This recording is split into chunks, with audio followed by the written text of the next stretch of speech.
Of success as well also speaks to the burden and responsibility to some extent, be it a moral obligation of giving back from where you come.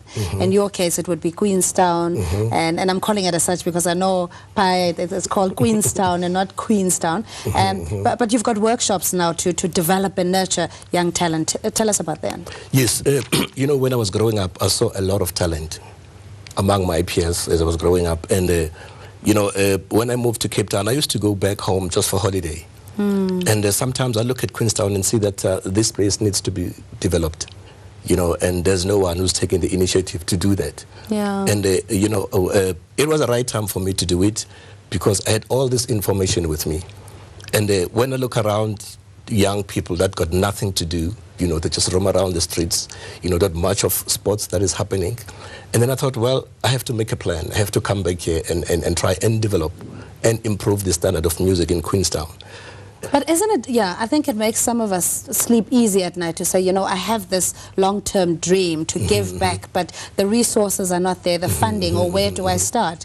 And you took that initial very difficult step to make it happen. I met up with some friends about 3-4 years ago, and I told them about my idea, and then we sat down, you know, we wrote some proposals which were not successful at the time, but I didn't give up. I did it on my own, you know, and yeah, I wrote the proposal and I gave it to an organization called Mmino. The first one failed, the second one failed, the third one, you know, they just called me the other day. They said, she said, this woman, Mlungisi, you won a lotto. Oh, I didn't play lotto, you know. Yeah. And then she said, yeah, come to the office. Mmino has decided to give you some funding. Oh, fantastic. Yeah, it was all right, great. so what does it mean to young people in Queenstown? Exactly how are they developed? How are they benefiting from this initiative? They were so happy about it, you know. And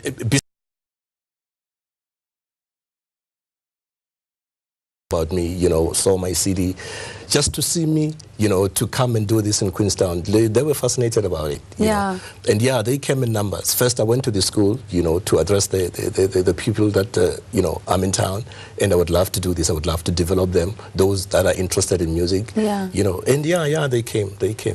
Because in essence, I mean, we're failing our children because, like you say, the role models are moving out of the township, is Lali and so forth, and the kids who are essentially now becoming the burden of the government are left to fend for themselves.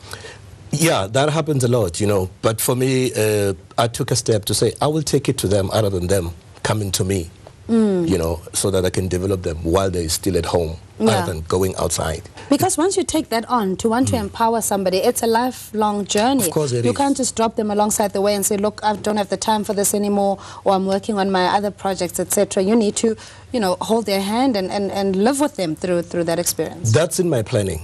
That's in my planning.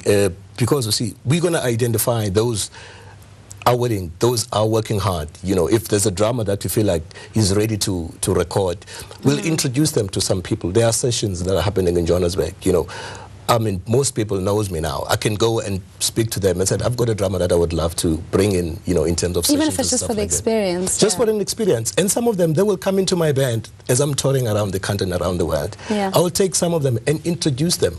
You know, if I got a gig or maybe I have to go to Europe and something like that, I will bring some of the people that I know that are capable of doing the job. I take them with me. Would you say you've reached much personal success? I can say that. I can say that because, I mean, I've performed with the best in the country. You know, I've performed with international musicians. I travel. You know, I rubbed shoulders with Bob Minsas and Baby Hancock while I was in Holland. You know, yeah.